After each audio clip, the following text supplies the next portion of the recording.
আজকের আলোচনা অনুগল্পের গুরুত্ব বাড়ছে কেন। এই অনুগল্পের গুরুত্ব বাড়ছে কেন এই পর্বের সঞ্চালনা যিনি সূত্রধর হিসেবে এই পর্বকে এগিয়ে নিয়ে যাবেন সৈয়দ হাসমত জালাল। আমি এবারে বরেন্দু মণ্ডলকে ডাকছি তার কথা শোনার জন্য।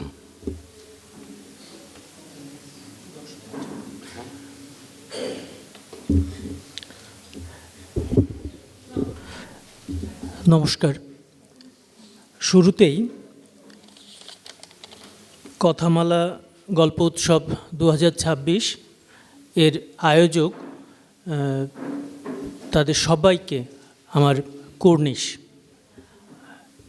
মঞ্চে যারা এই মুহূর্তে আছেন সঞ্চালক সহ বিশিষ্ট বক্তা গুণীজন এবং সামনে যারা আছেন তাদেরকে আমার হার্দিক শুভেচ্ছা এবং ভালোবাসা। আজকে আমরা এখানে কথা বলবো মূলত অনুগল্পের গুরুত্ব কেন বাড়ছে এরকম একটা বিষয়কে কেন্দ্র করে। খুব স্পষ্টভাবে বললে বিশ্বায়ন পরবর্তী আমাদের চারপাশের পৃথিবীটা খুব দ্রুত বদলে যাচ্ছে। তথ্য প্রযুক্তি, ইলেকট্রনিক্স প্রযুক্তি, টেলিযোগাযোগ, 5G, 6G, ব্লকচেন বা ন্যানো সায়েন্স এবং কৃত্রিম বুদ্ধিমত্তা আমাদের চেনা বিশ্ব ব্যবস্থাটা কার্যত খুব দ্রুত চোখের সামনে থেকে সরে যাচ্ছে। গতকাল যেটা ছিল চূড়ান্ততম আধুনিক, যে ফোন বা যে ইলেকট্রনিক গ্যাজেটসটাকে আপনি মনে করছিলেন আপনার কাছে এটা আছে, আপনার খুব গর্ব হচ্ছিল, আগামীকাল সেটা বেজায় সেকেলে হয়ে যাচ্ছে।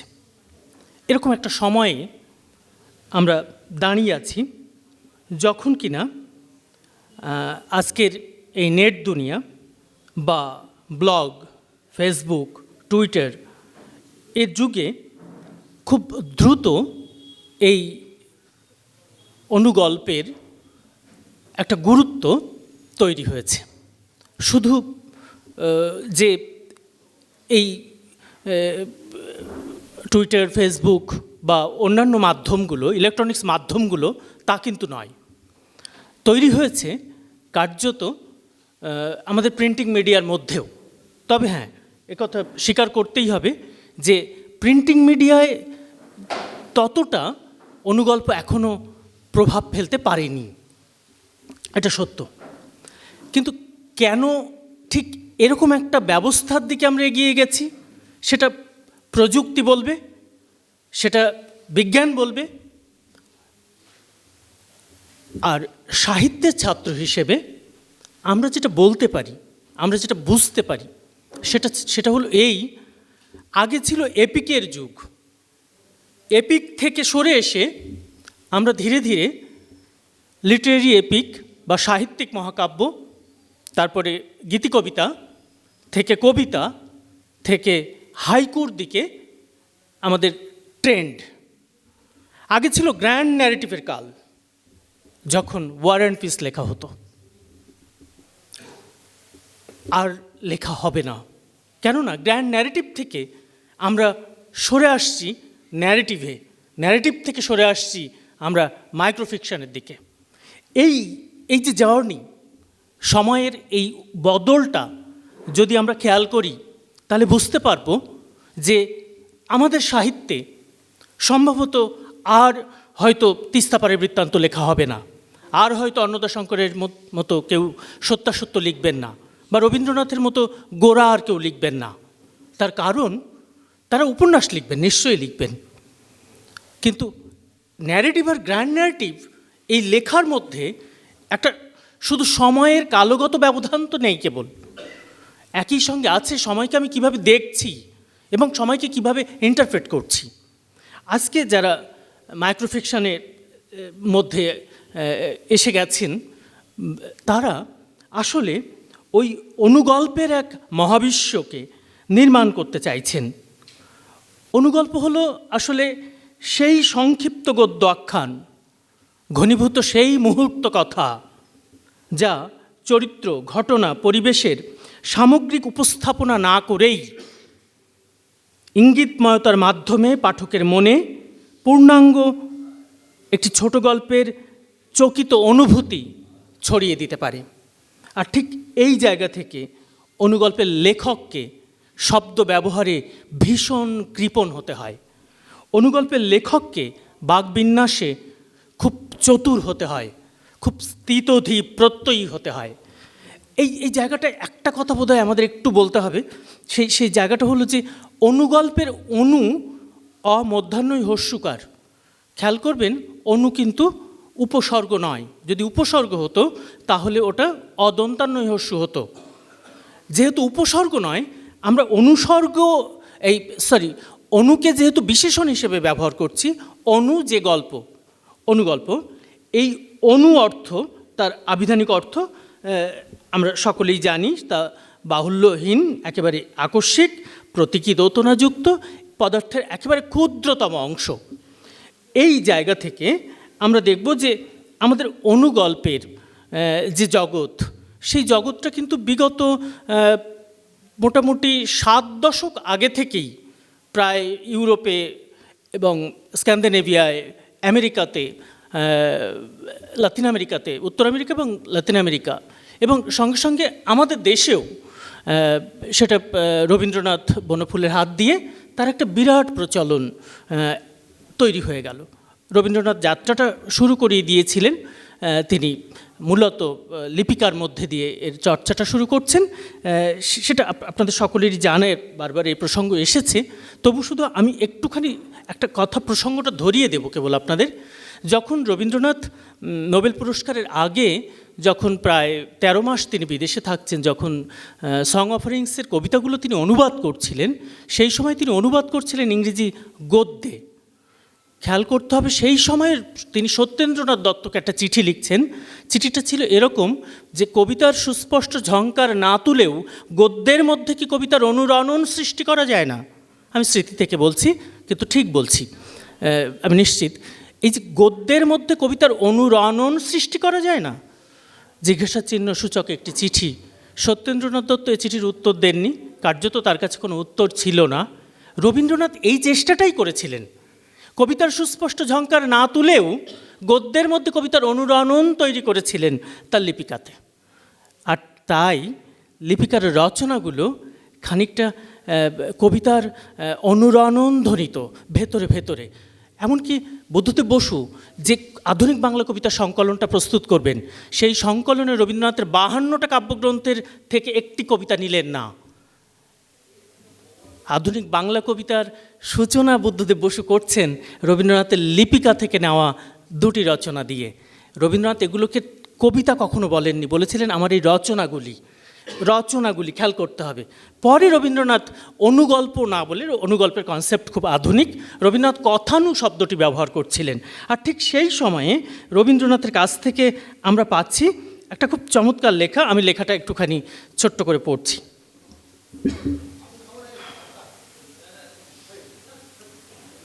এটা আপনাদের সকলেরই পড়া, তবু আমি একটু পড়তে চাইছি। তার কারণ কীভাবে আমরা শুধু বনফুলের কথা বলি, কিন্তু রবীন্দ্রনাথ যে এই জায়গাটা আমাদের একেবারে হাতে করে ধরিয়ে দিয়েছেন, সেটা আমরা অনেকে ভুলে যাই। লিপিকার একটি দিন, রচনার নাম একটি দিন। মনে পড়ছে সেই দুপুরবেলাটি, ক্ষণে ক্ষণে বৃষ্টিধারা ক্লান্ত হয়ে আসে, আবার দমকা হাওয়া তাকে মাতিয়ে তোলে। ঘরে অন্ধকারে কাজে মন যায় না। যন্ত্রটা হাতে নিয়ে বর্ষার গানে মল্লারের সুর লাগালেম। পাশের ঘর থেকে একবার সে কেবল দুয়ার পর্যন্ত এলো, আবার ফিরে গেল। আবার একবার বাইরে এসে দাঁড়ালো, তারপর ধীরে ধীরে ভেতরে এসে বসলো। হাতে তার সেলাইয়ের কাজ ছিল, মাথা নিচু করে সেলাই করতে লাগলো। তারপরে সেলাই বন্ধ করে জানালার বাইরে ঝাপসা গাছগুলোর দিকে চেয়ে রইল। বৃষ্টি ধরে এলো, আমার গান থামলো। সে উঠে চুল বাঁধতে গেল। এইটুকু ছাড়া আর কিছুই না। বৃষ্টিতে গানেতে অকাজে আধারে জড়ানো কেবল একটি দুপুরবেলা। রবীন্দ্রনাথ তার কাছে হাত পাততে তো আমাদের দ্বিধা নেই। তিনি তো শুধু আমাদের প্রিয় কবি নন, তিনি বাঙালির শেষ আশ্রয়। তার কাছে এভাবেই আমরা একদিন লিপিকার সূত্র ধরে এই কথানুগুলো, কোটানকোট কথানুগুলো আমরা সেদিন পেয়েছিলাম। যে পথ ধরে অনুগল্পের যাত্রাপথটি ধীরে ধীরে প্রশস্ত হয়ে যাবে, বনফুল হয়ে উঠবেন বাংলা অনুগল্পের সার্থক স্রষ্টা। এটা নিয়ে দীর্ঘক্ষণ নিশ্চয়ই আলোচনা করা যায়, সে আলোচনার অবকাশ এখানে খুব কম। এখানে অনেকগুলো প্রসঙ্গ এসেছে, মানে আমেরিকার প্রসঙ্গ এসেছে, ইউরোপের প্রসঙ্গ এসেছে। শুধুমাত্র আমেরিকান অনুগল্প নিয়ে বা ইউরোপিয়ান অনুগল্প নিয়ে একটা দীর্ঘ আলোচনার অবকাশ এখানে হয়তো তৈরি করা যেত, সে সুযোগ এখানে কম। আমি শুধু আমাদের ভারতীয় অনুগল্পের ক্ষেত্রটা যদি একটু 1-2 মিনিট একটু বলি, তাহলে দেখব যে আমাদের মালায়ালাম সাহিত্যে, কন্নড় সাহিত্যে, তামিল, তেলেগু বা ওড়িয়া সাহিত্যে কিন্তু অনুগল্প চর্চার একটা বিস্তৃত ক্ষেত্র আছে। সেখানে আপনারা দেখবেন যে এই অনুগল্পকে টিপ গল্প বলা হচ্ছে, টিপ গল্প। পি.কে. পারাদাক্ষভু, তিনি অনুগল্প লেখার জন্যে অন্যতম বিখ্যাত মানুষ, খুবই জনপ্রিয়। তার একটা অনুগল্প দেখুন, 3টি বাক্যে সমাপ্ত করছেন তিনি। বলছেন যে এটা কি হতে পারে যে ঈশ্বর মানুষের কান্না উপভোগ করেন, যেমন আমরা পাখির কান্নাকে গান ভেবে উপভোগ করি। তৃষ্ণা বসাকের অনুবাদ থেকে এটা আমি পড়লাম। বলছেন যে যদিও নতুন কোনো সংস্করণ ছাপা হয়নি, প্রতিটি মানুষই অনবরত বদলে যাওয়া বই। সময় চলে গেলে ঈশ্বর পড়ার জন্যে মানুষকে নিয়ে নেন। পি.কে. পারাদাক্ষভুর লেখা।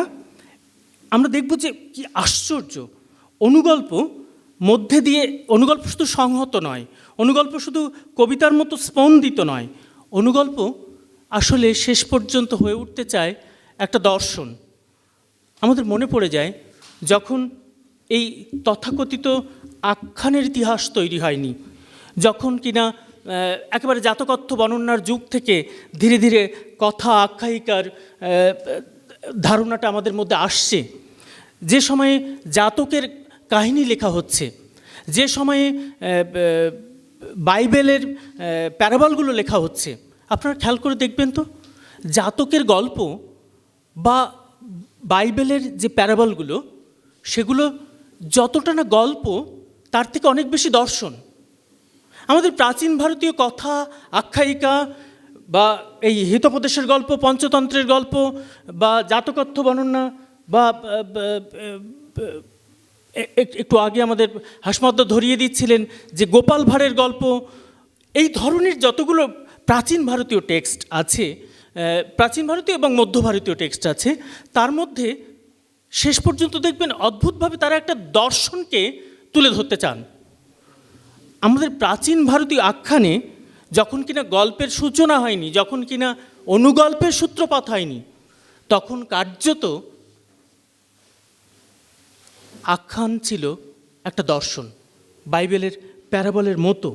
ঠিক এই জায়গা থেকে আমরা বলবো অনুগল্প তাই সেই মুহূর্ত কথা, যার মধ্যে আসলে তেমন কোনো গল্প বলার সুযোগই থাকে না, তার মধ্যে বর্ণনার কোনো বাহুল্য থাকবে না, কাহিনীর অদ্ভুত এক ইঙ্গিতময়তা থাকবে, অল্প পরিসরে কথার অনন্য এক উন্মোচন থাকবে।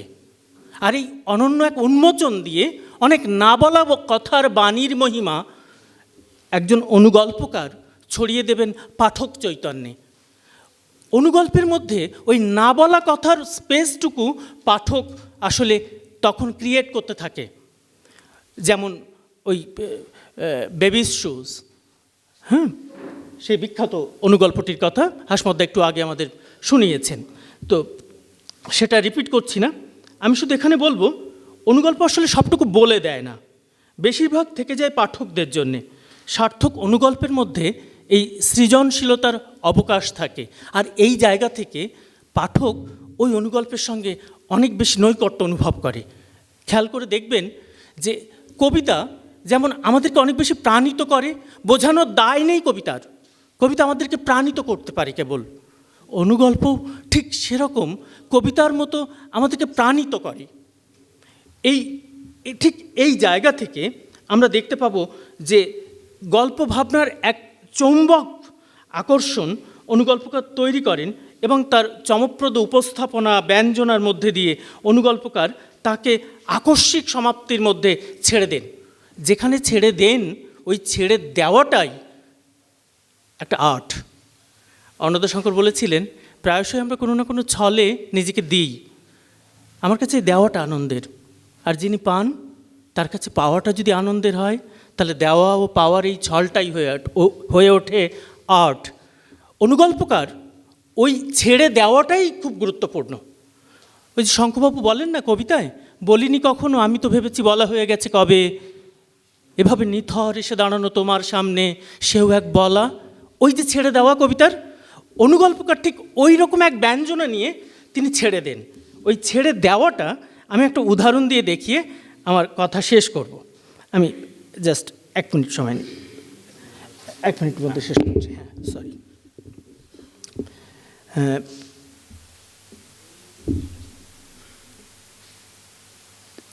জীবনের সন্ধানে লেখাটির নাম খলিল জিবরান। একদিন তুমি আমাকে প্রশ্ন করবে কোনটা বেশি গুরুত্বপূর্ণ, আমার জীবন না তোমার? আমি বলবো আমার জীবন, আর তুমি হেঁটে চলে যাবে, এটা না জেনেই যে তুমিই আমার জীবন। আমি ঈশ্বর বিশ্বাসী নই, তবু এমনতর এক একটি অনুগল্পের জন্যে অনুগল্পের ঈশ্বরদের কাছে হাত পাততে আমার কোনো দ্বিধা থাকবে না। অনুগল্পের মহাবিশ্ব এভাবেই ধীরে ধীরে আগামী দিনে উৎকর্ষের চূড়ান্ত সীমাকে স্পর্শ করবে। শুধু অনুগল্প নিয়েই এই মুহূর্তে বিগত কয়েক দশক জুড়ে লহমা, মুহূর্ত গল্প, কফি হাউস, অল্প কথায় গল্প, স্বল্প কথায় গল্প, অনুরণন, ক্রন্দশী, সোনাত্তরী, দৌড়, অবগুণ্ঠন, সবুজের কাছাকাছি, এরকম অসংখ্য পত্রিকা তারা কেবল অনুগল্প নিয়েই কাজ করছে। অনুগল্পের সেই হেঁসেল ঠেলা সম্পাদকদের, লেখকদেরকে আমার কুর্নিশ জানিয়ে আজকের আলোচনা শেষ করছি। ধন্যবাদ।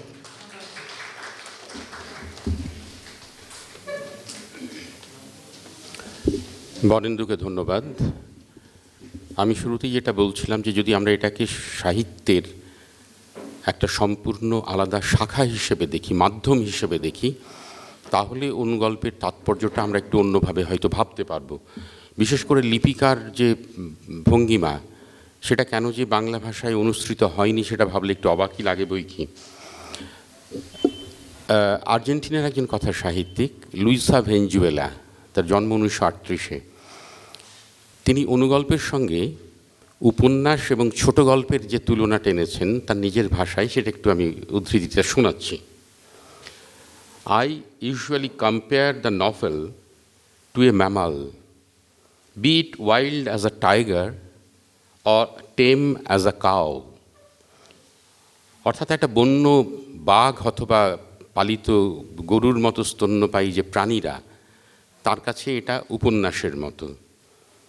The short story to a bird or a fish, পাখি অথবা মাছের মতো হচ্ছে ছোট গল্প। The micro story to an insect, অর্থাৎ পতঙ্গের মতো হচ্ছে সেই তুলনায় অনুগল্প। কিন্তু তারপরে একটি চমৎকার কথা বলেছেন, সেটা ব্র্যাকেটে বলছেন, iridescent in the best cases. Iridescent হচ্ছে যেটা আলোর সঙ্গে সঙ্গে রং বদলায় যার। তাহলে সর্বোত্তম ক্ষেত্রে ওই অনুগল্পের, অর্থাৎ বিভিন্ন রকম তার প্রতিফলন ঘটতে পারে, তার মাত্রা যুক্ত হতে পারে, একজন পাঠকের পড়ার সঙ্গে সঙ্গে বিভিন্ন মাত্রায় সেটা আলোকিত হতে পারে।